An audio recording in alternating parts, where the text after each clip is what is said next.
अस्सलाम वालेकुम बच्चों, आज 6th स्टैंडर्ड इंग्लिश के एक नए लेसन के साथ आपके सामने हाजिर हैं।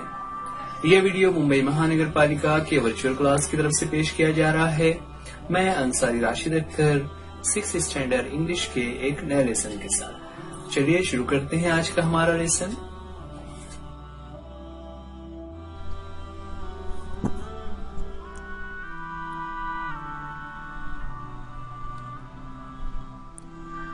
बच्चों, आज 6th स्टैंडर्ड इंग्लिश के इस नए वीडियो में एक नया टॉपिक लेकर आपके सामने। आज का हमारा टॉपिक जो है वो एक स्टोरी है जिसका टाइटल है द मैजिक हर्ब। ये वीडियो आप YouTube के BMC EJU उर्दू स्टैंडर्ड 6 इस चैनल पर देख रहे हैं। ये वीडियो उर्दू मीडियम स्टूडेंट्स के लिए इंग्लिश हमारी जो टेक्स्ट बुक है माय इंग्लिश बुक 6 उसका 3rd यूनिट का 2nd chapter the magic herb. बच्चों, ये जो टाइटल है द मैजिक हर्ब, मैजिक का मीनिंग हमें पता है ना, मैजिक यानी जादू, और हर्ब कहते हैं जड़ी बूटी या पत्तों को। जड़ी बूटी या पत्ते जो आमतौर से दवाओं में या खाने बनाने के लिए अलग अलग किस्म के पत्ते ना, जैसे आपने नाम सुना होगा कड़ी पत्ता, कोतमीर, पुदीना, ये ऐसे पत्ते होते हैं जिन्हें हम अपनी ग़िज़ा में इस्तेमाल कर रहे होते हैं। और बहुत से ऐसे पत्ते भी होते हैं जो दवाओं के तौर पर इस्तेमाल होते हैं।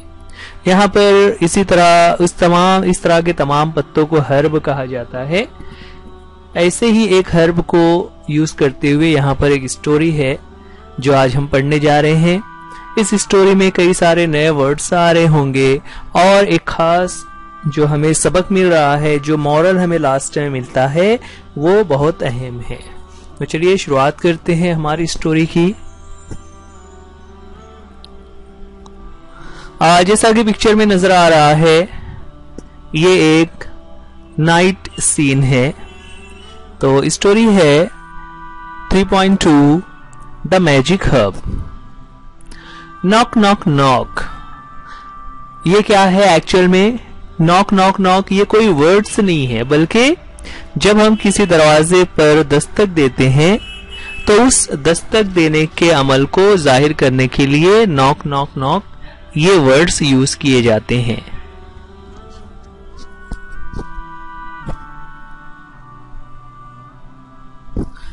ये जो वर्ड्स यूज किए हुए हैं नॉक नॉक नॉक है ना, देखिए पहले तो उसमें जो के वर्ड है शुरू में वो साइलेंट है और नॉक का मतलब होता है दरवाजे पर दस्तक देना। तो आगे लाइन में लिखा हुआ है someone was knocking on the door of the in. Someone was knocking on the door of the inn. इन कहते हैं सराय को या मुसाफिर खाने को। अब आप सोच रहे होंगे सराय या मुसाफिर खाना क्या होता है। तो बच्चों, आजकल हम देखते हैं कि हम मुंबई में रहते हैं, तो हम मुंबई में हमारे शहर, हमारे घर के करीब में बहुत सारे लॉज और होटल्स होते हैं जहां पर दूसरे शहरों से आने वाले लोग 1 दिन 2 दिन या जितना भी उन्हें क़याम करना हो वो वहां पर ठहरते हैं। तो ये लॉजेस हैं। लेकिन पुराने जमाने में इस तरह लॉज नहीं हुआ करते थे, बल्कि उन्हें इन्स कहा जाता था, जो उर्दू में उसे सराय कहते हैं ना। तो ऐसा ही एक इन जो था उसके दरवाजे के ऊपर Someone was knocking, कोई शख्स था जो दस्तक दे रहा था। It was already getting dark outside, है ना। Getting dark का मतलब होता है अंधेरा छा गया होना, यानी रात हो गई थी। कि It was already getting dark outside, बाहर अंधेरा छा चुका था, यानी रात हो चुकी थी और रात के वक्त कोई शख्स उस लॉज के, उस इन के ऊपर दरवाजे पर दस्तक दे रहा था। अब कोई दस्तक दे तो क्या होता है, हम पूछते हैं कौन है, तो अंदर से आवाज आई, who is there? The innkeeper called from within. Who is there, है ना। अच्छा बच्चों, ये हुज लिखा हुआ है, जहां पर हु के साथ एपोस्ट्रोफी एस लगा हुआ है, यानी ऊपर कॉमा लगाकर एस लगाया हुआ है, ये एक्चुअल में इज है। जैसा हम इंग्लिश में इज यूज करते हैं ना, he is a farmer, he is a student, तो इसी तरह से ये इज है ना, जिसे इस तरह से मिलाकर लिखा हुआ है। हुज का यहाँ पर मतलब क्या होता है, हु इज देयर, यानी दरवाजे पर कौन है।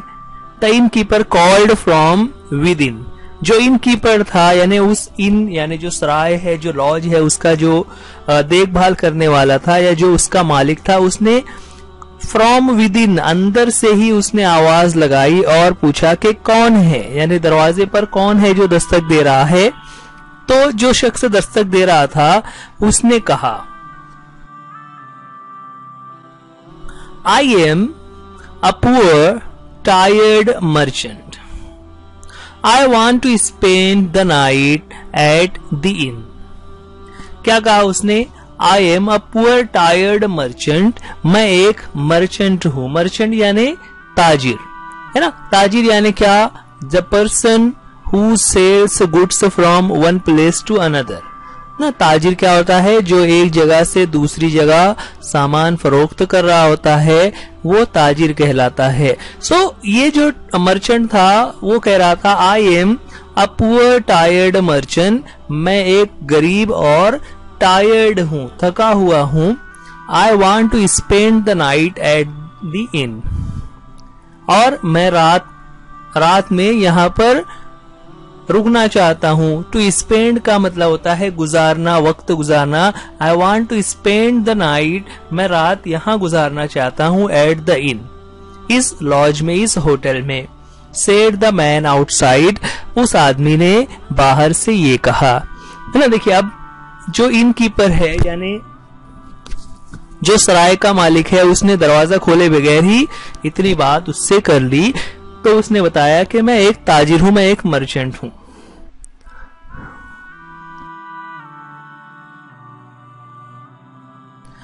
The innkeeper was not pleased to hear that the man was poor, but all the same he opened the door and brought him inside. ठीक है, अब जो इनकीपर था, he was not pleased, वो बिल्कुल भी प्लीज्ड नहीं हुआ। प्लीज कहते हैं खुश होना को। To hear that the man was poor, कि वो जो बाहर आदमी नॉक कर रहा है वो गरीब है, वो पुअर है, ये बात सुनकर उसे जरा भी अच्छा नहीं लगा, उसे खुशी नहीं हुई। लेकिन इसके बावजूद, बट ऑल द सेम, इसके बावजूद भी, he open the door and brought him inside. He open the door, उसने दरवाजा खोला और उस आदमी को अंदर ले लिया, यानी दरवाजे से जो दस्तक दे रहा था उस आदमी को, उस मर्चेंट को इनकीपर ने अंदर ले लिया। अब अंदर लेने के बाद जब उसे वो नजर आया तो उसका हुलिया बता रहा है कि द मर्चेंट वोर simple garments and carried only a simple cloth bag on his back. उसका हुलिया क्या था, द मर्चेंट वोर सिंपल गारमेंट्स, है ना। उस मर्चेंट ने बिल्कुल सिंपल गारमेंट्स वोर करे हुए थे। वोर ये वर्ड बनता है वियर से, वियर का मतलब होता है पहनना, और यहाँ पर उसका पास्ट टेंस हो गया, मतलब पहने हुए था। द मर्चेंट वोर सिंपल गारमेंट्स, उसने बिल्कुल सिंपल कपड़े पहने हुए थे। And carried a simple cloth bag on his back, और उसके साथ में एक छोटा सा बिल्कुल सादा कपड़े का बना हुआ बैग था जो उसके पीठ पर लगा हुआ था, जैसा कि हमें पिक्चर में भी नजर आ रहा है ना। वो बिल्कुल सिंपल सा एक बैग अपने पीठ पर लटकाए हुए इस तरह से वो उसे नजर आया। वो मर्चेंट बहुत सिंपल था। अंदर आने के बाद उस मर्चेंट ने कहना शुरू किया, I have spent a long tiring day at the market, I don't have the energy to walk back to my village. क्या कहा उसने अंदर आने के बाद, I have spent a long tiring day. ना देखिए, अभी इससे पहले वर्ड आ रहा था स्पेंड, लास्ट में डी लगा हुआ था, अब यहाँ पर टी लगा हुआ है, तो ये जो स्पेंट टी लगा हुआ है ये पास्ट टेंस हो जाता है, और जब डी रहता है तो वो प्रेजेंट है। So I have spent a long tiring day, कि आज का जो दिन है मैंने उसे मार्केट में जो गुजारा है वो बहुत लॉन्ग और टायरिंग था। लॉन्ग से मुराद कि पूरा दिन और थका देने वाला उसका दिन गुजरा वो मार्केट में था। अब पूरा दिन थक लेने के बाद आई डोंट हैव द एनर्जी, है ना, मेरे अंदर इतनी एनर्जी है, इतनी ताकत नहीं बची है to walk back to my village, कि मैं वापस चलते हुए अपने गांव तक चला जाऊं, इतनी मुझ में ताकत नहीं है, है ना। ये एक्चुअल में स्टोरी चूंकि पुराने जमाने की है इसलिए लोग पैदल सफर किया करते थे, तो वो इस तरह से पैदल उसे अपने गांव तक जाना था, लेकिन चूंकि वो थक चुका था तो वो कह रहा था कि अब मेरे पास इतनी एनर्जी नहीं है। आगे उसने कहा please prepare a simple dinner for me, requested the merchant, ना, उसने रिक्वेस्ट करते हुए कहा।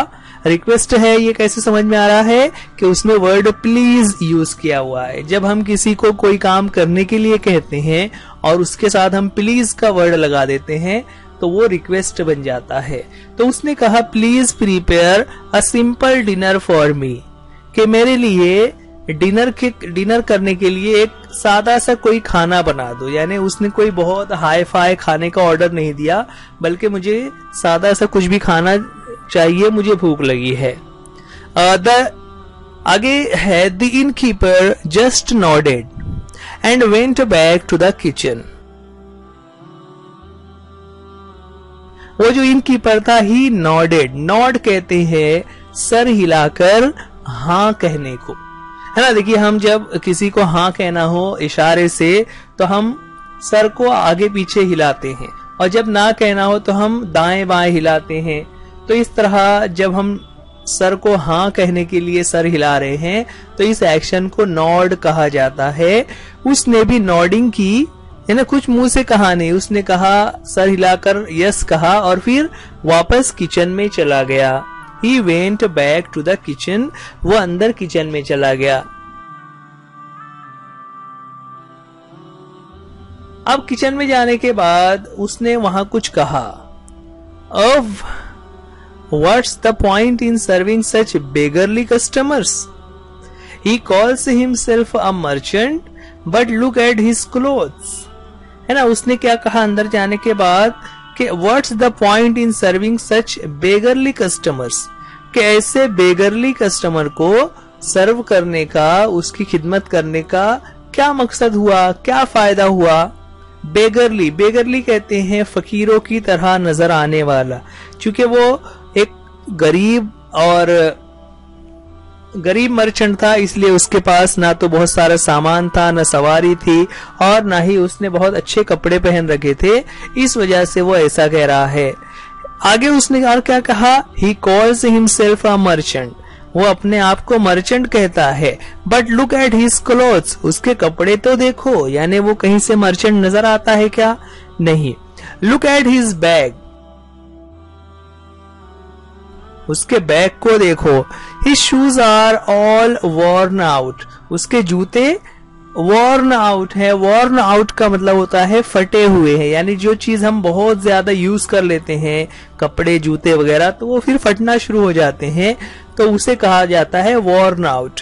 ही has to carry his merchandise himself, है ना, उसके पास कोई नौकर नहीं है। He can not afford a servant. Merchandise, बच्चों ये वर्ड नया आ गया, मर्चेंडाइज, ये वर्ड मर्चेंट से बना हुआ है। मर्चेंट यानी ताजिर, और ताजिर के पास जो भी सामान तिजारत होता है, जो भी सामान वो एक जगह से दूसरी जगह फरोख्त करने के लिए जा रहा है, उन सारे सामानों को मर्चेंडाइज कहा जाता है, जिसका उर्दू में मीनिंग होता है माल तिजारत। माल तिजारत यानी वो सामान जो वो तिजारत के लिए लेकर जा रहा है।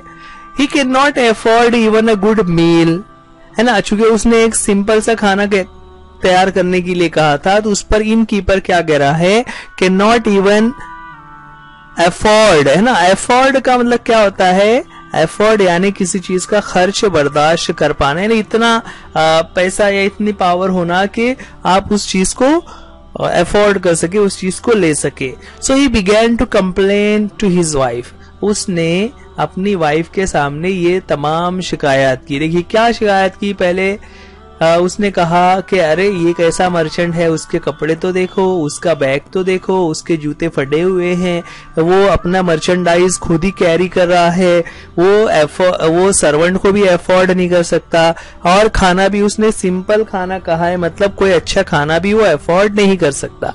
ये तमाम शिकायतें he began to complain to his wife, वो अपनी वाइफ से शिकायतें कर रहा था। अब शिकायतें करने के बाद जब उसने शिकायतें सुनी तो उसकी वाइफ ने कहा, you are right said his wife, है ना, तुम सही बोल रहे हो। यानी वो भी बिल्कुल वैसा ही सोच रही थी। She was as greedy and unkind as her husband. क्यों उसने ऐसा कहा कि she was as greedy and unkind as her husband. देखिए दो एडजेक्टिव्स यूज किए हुए हैं, ग्रीडी एंड अनकाइंड। ग्रीडी कहते हैं लालची को, और अनकाइंड ये काइंड का अपोजिट हो जाता है। काइंड यानी रहम दिल होना, अनकाइंड यानी बेरहम होना।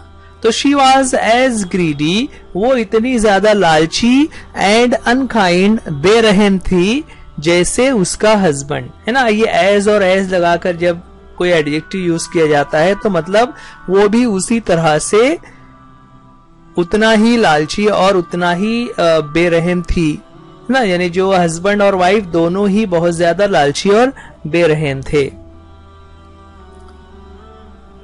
We cook a meal for him, give him a place to sleep, and what is he going to pay in return? Just a couple of coins maybe. Why did you take him in? Drive him out. देखिए अब उसकी जो wife है उसने क्या कहा, we cook meal for him, कि हम उसके लिए खाना बनाएंगे, give him a place to sleep, उसको सोने के लिए जगह भी देंगे, and what is he going to pay in return, है ना। इन रिटर्न का मतलब उसके बदले में, उसके बदले में वो हमें क्या देगा, वो क्या पे करने वाला है? Just a couple of coins में भी, हो सकता है कि वो हमें एक दो कॉइन्स दे दे, है ना। अच्छा, कॉइन से मुराद यहाँ पर पुराने जमाने में नोट का चलन नहीं था, उस वक्त कॉइन्स हुआ करते थे जिसे उर्दू में हम अशरफियां कहते हैं। तो वो कुछ कॉइन्स दे देगा। फिर उसने अपने हस्बैंड से कहा कि why did you take him in, drive him out, कि तुमने उसे अंदर ही क्यों लिया, अब उसे बाहर निकालो। ड्राइव आउट का मतलब बाहर निकालना, उसे यहाँ से बाहर निकाल दो। जब वो किसी काम का नहीं है तो उसे उसकी खिदमत करके क्या फायदा, तुम उसे बाहर निकाल दो। तो हस्बैंड ने कहा, no know said the innkeeper, उसने कहा नहीं नहीं हम ऐसा नहीं कर सकते। क्यों? कि this is not good for our reputation, कि हमारी ये जो इन है, जो हमारी लॉज है, उसका नाम जो बना हुआ है, उसका जो रिपुटेशन, एक जो नाम है, उसका मर्तबा है, वो उसके लिए ऐसा करना ठीक नहीं होगा, अच्छा नहीं होगा। क्योंकि जब हम उसे बाहर निकाल देंगे तो हमारी जो लॉज है उसका नाम खराब हो जाएगा, इसलिए हम ऐसा नहीं कर सकते। आगे हस्बैंड ने कहा, but I have an idea, a very clever idea, लेकिन मेरे पास एक आइडिया है, बहुत ही क्लेवर, बहुत ही चालाकी भरा एक आइडिया मेरे पास है, हम उसे यूज करेंगे। अब वो आइडिया क्या था, तो वो आगे कहता है, I have this magic herb. I bought it long ago. Whoever eats this herb forgets something. देखिए अब उसने अपने पास से एक हर्ब निकाली और कहा कि I have this magic herb. मेरे पास ये जादुई जड़ी बूटियां हैं। I bought it long ago. इसे मैंने बहुत वक्त पहले, लॉन्ग एगो यानी बहुत वक्त पहले, बहुत दिनों पहले बॉट किया था। बॉट ये लफ्ज बनता है बाय से, बाय यानी खरीदना, बॉट उसका पास्ट टेंस है, बॉट यानी खरीदा। मैंने उसे बहुत दिनों पहले खरीदा था।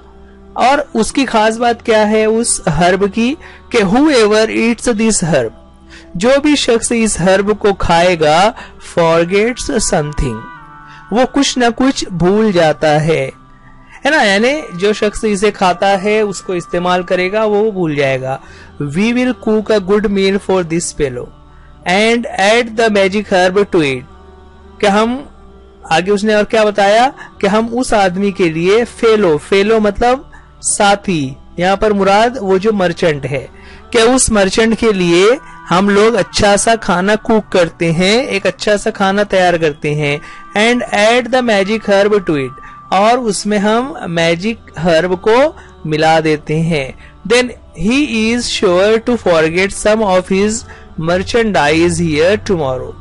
और ऐसा करने से क्या होगा कि he is sure to forget, वो जरूर भूल जाएगा ना, श्योर यानी यकीनी तौर से बिल्कुल भी कुछ ना कुछ वो भूल जाएगा, हिज मर्चेंडाइज, उसके मर्चेंडाइज यानी उसके सामान में से, हियर टुमारो है ना, टुमारो से मुराद जब कल सुबह वो यहाँ से जाने लगेगा तो वो अपने सामान में से कुछ सामान जरूर यहाँ पर भूल जाएगा, he will sure to forget.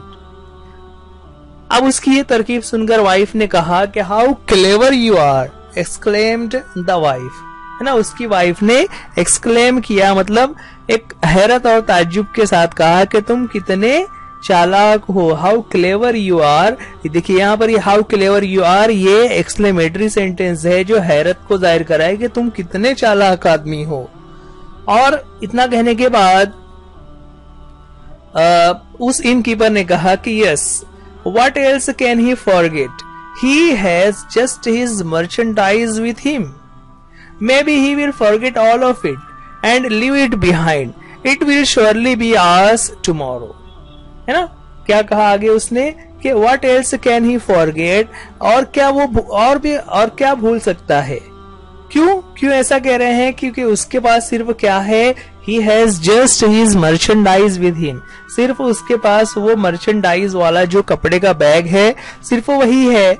maybe हो सकता है he will forget all of it and leave it behind here, हो सकता है वो उस बैग को रखने के बाद भूल जाए, and leave it behind, और अपने पीछे इसको लीव कर दे यानी छोड़ दे, यानी पीछे से मुराद कि जब वो यहाँ से चला जाएगा तो वो अपने जाने के बाद उसका बैग यहीं पर भूल कर चला जाएगा, और जब भूल कर चला जाएगा तो क्या होगा, it will surely be ours tomorrow, कि कल का जो दिन होगा वो श्योरली यानी यकीनन हमारा होगा, यानी जब वो अपना सामान यहाँ छोड़कर चला जाएगा तो वो सामान हम ले लेंगे, इस तरह वो में सामान यहाँ पर हमें फायदा हो जाएगा।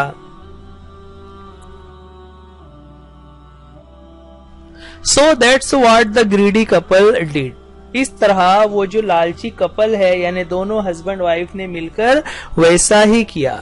They cooked a tasty meal for their customer and added the magic herb to it, ना दोनों ने उस कस्टमर के लिए टेस्टी मील तैयार किया यानी अच्छा सा खाना उसके लिए जायकेदार खाना तैयार किया, और उसी में मैजिक हर्ब को यानी वो जो जड़ी बूटियां थी उसे मिला दिया। The poor merchant did not suspect anything, वो बेचारा जो गरीब मर्चेंट था उसको जरा सा भी सस्पेक्ट नहीं हुआ, सस्पेक्ट यानी शक होना, उसे बिल्कुल भी शक नहीं हुआ। He thanked the innkeeper for the good meal and went to bed, है ना। He thanked the innkeeper, उसने उस इनकीपर का, उस लॉज के मालिक का शुक्रिया अदा किया, and went to bed, और फिर वो सो गया, है ना। went to bed का मतलब वो सो गया, शुक्रिया अदा करने के बाद वो वहां पर जाकर सो गया। The next morning, as soon as the innkeeper and his wife woke up, they went to the merchant's room.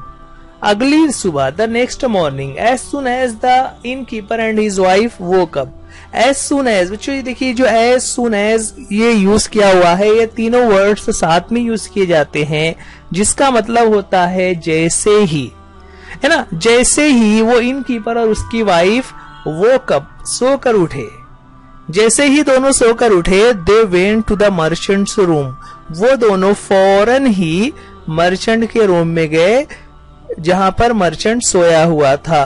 अब उस मर्चेंट वाले रूम में जाने के बाद वहां पर क्या देखते हैं, बट अलास, अलास कहते हैं अफसोस करने को, लेकिन बहुत अफसोस हुआ।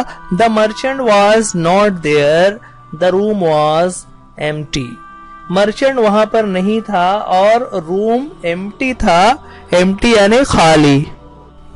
The merchant was not there, merchant वहां पर नहीं था, मतलब वो वहां से जा चुका था। द रूम वॉज एम्प्टी, और रूम खाली था। रूम खाली से मुराद ना तो वहां मर्चेंट था ना उसका कोई बैग। What's this, there is no one here, and where's the bag of merchandise, that too is gone. ना देखिए क्या हुआ यहाँ पर, जैसे ही वो लोग वहां गए तो हैरत से वहां पर उसने कहा व्हाट्स दिस, ये क्या हो गया। There is no one here, यहाँ तो कोई नहीं है, और मर्चेंट भी नहीं है, और उसका मर्चेंटाइज भी नहीं है। अब let's check, the magic of the herb is quite strong, है ना। इनकीपर ने क्या कहा, लेट्स चेक, चलो चेक करते हैं, क्योंकि उसे यकीन था कि जो मैजिक हर्ब है उसका जो असर होता है वो बहुत स्ट्रॉन्ग है। ही मस्ट हैव फॉरगॉटन समथिंग, वो जरूर कुछ ना कुछ चीज भूल कर गया होगा। यानी जो मर्चेंट है वो अगर यहां से गया है तो वो जरूर कुछ ना कुछ भूल कर गया होगा। ही must have left something behind, है ना। लेफ्ट बिहाइंड का मतलब क्या होता है, अपने पीछे कोई चीज छोड़ जाना। अपने पीछे छोड़ जाने से मुराद यहाँ पर के अपने बाद किसी चीज या किसी वाक़े या किसी मिसाल को कायम करके जाना, या कोई सामान छोड़कर जाना। So he must have left something behind, वो कुछ छोड़कर गया होगा। The innkeeper searched in every nook and corner of the room, but he couldn't find anything. जो इनकीपर था उसने हर nook and corner, nook and corner का मतलब हर कोने में, हर किनारे पर उसने रूम को सर्च करना शुरू किया, तलाश शुरू की, but he couldn't find anything, लेकिन उसे कुछ भी नहीं मिला। How come he forgot nothing, ऐसा कैसे हो सकता है कि वो कुछ भी ना भूला हो। आई कांट बिलीव इट, मुझे इस बात पर जरा भी यकीन नहीं है, मैं इस बात को नहीं मान सकता कि वो कुछ भूला नहीं होगा, यानी वो जरूर कुछ ना कुछ भूल कर गया होगा। अब दोनों हस्बैंड वाइफ वहां पर इस तरह से रोम को ढूंढ रहे थे, तलाश कर रहे थे, तभी वहां पर suddenly the wife slapped herself on the forehead, है ना। Slapped herself on the forehead, यानी उसने अपना सर पकड़ लिया। जो औरत थी उसने अपना सर पीटना शुरू कर दिया और उसने अपना फोरहेड यानी पेशानी को पकड़ लिया। वी वर सो फुलिश, कि हम लोग कितने फुलिश हैं, हम लोग कितने बेवकूफ हैं। He has certainly forgotten something, वो जरूर एक चीज भूल कर गया है। कौन सी चीज भूल कर गया है। ही हैज फॉरगॉटन टू पे अस, ही हैज फॉरगॉटन टू पे अस, उसने हमारा किराया ही अदा नहीं किया, और वो किराया अदा किए बगैर ही यहां से चला गया। The innkeeper never used the magic herb again, और इसके बाद जो इनकीपर था उस इनकीपर ने यानी उस लॉज के मालिक ने आइंदा कभी भी मैजिक हर्ब इस्तेमाल ना करने का वहां पे अहद कर लिया, और उसने कभी भी मैजिक हर्ब इस्तेमाल नहीं किया। नीचे लास्ट में लिखा हुआ है अ जापानीज फोक टेल, है ना। ये एक जापान की फोक टेल है। फोक टेल कहते हैं इलाकाई कहानी को, जो वहां पर आमतौर से लोग इस कहानी को सुना रहे होते हैं।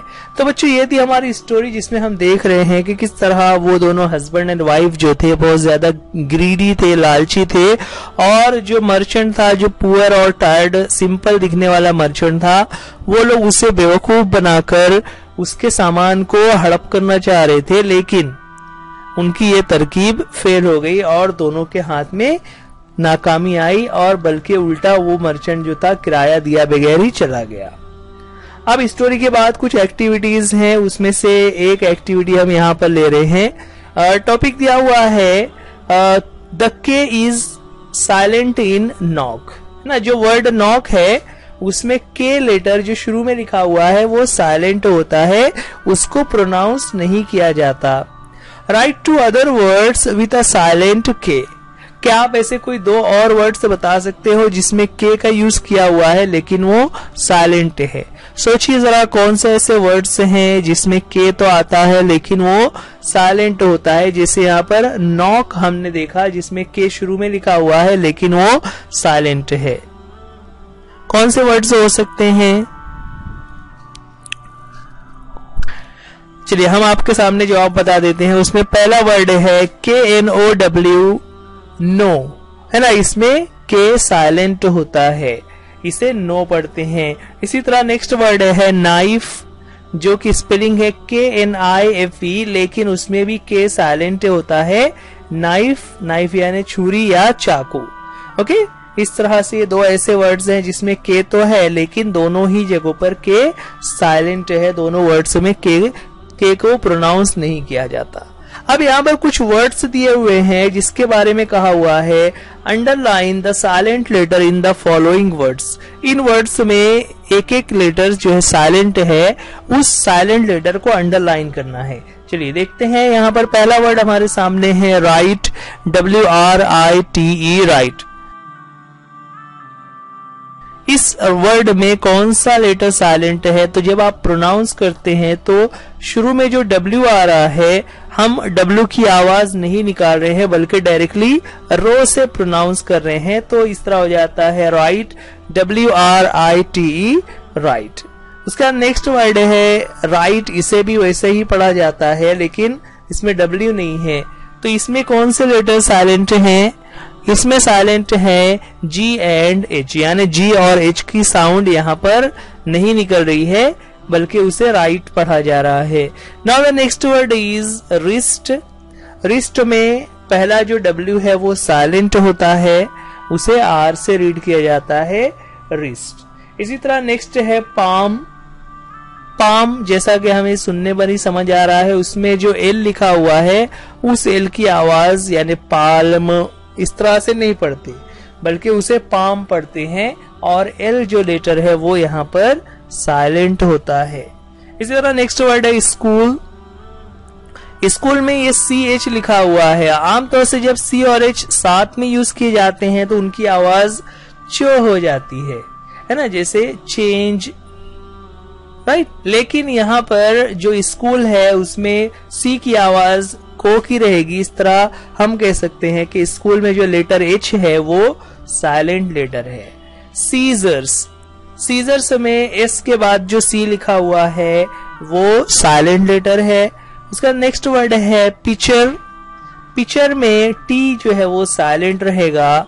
देन लिस्टन, है ना, लिस्टन ये लिखा हुआ है लेकिन जब हम उसे रीड करते हैं तो हम कहते हैं लिसन। लिसन में T साइलेंट होता है।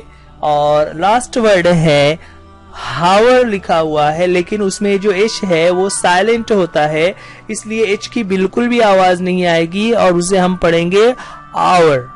आवर ये टाइम बताने के लिए जो हम कहते हैं घंटा, तो उसमें आपको ध्यान रखना रहेगा हावर नहीं पढ़ते बल्कि वो आवर होता है, H उसमें साइलेंट है। तो ये कुछ ऐसे वर्ड्स हैं जिसमें साइलेंट लेटर को यूज किया हुआ है।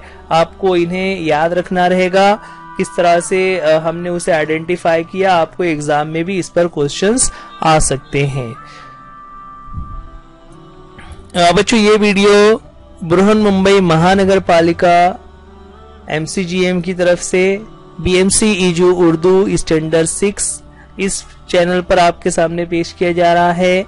आप इस वीडियो को लाइक कीजिए, चैनल को सब्सक्राइब कीजिए और वीडियो अपने दोस्तों में भी शेयर कीजिए।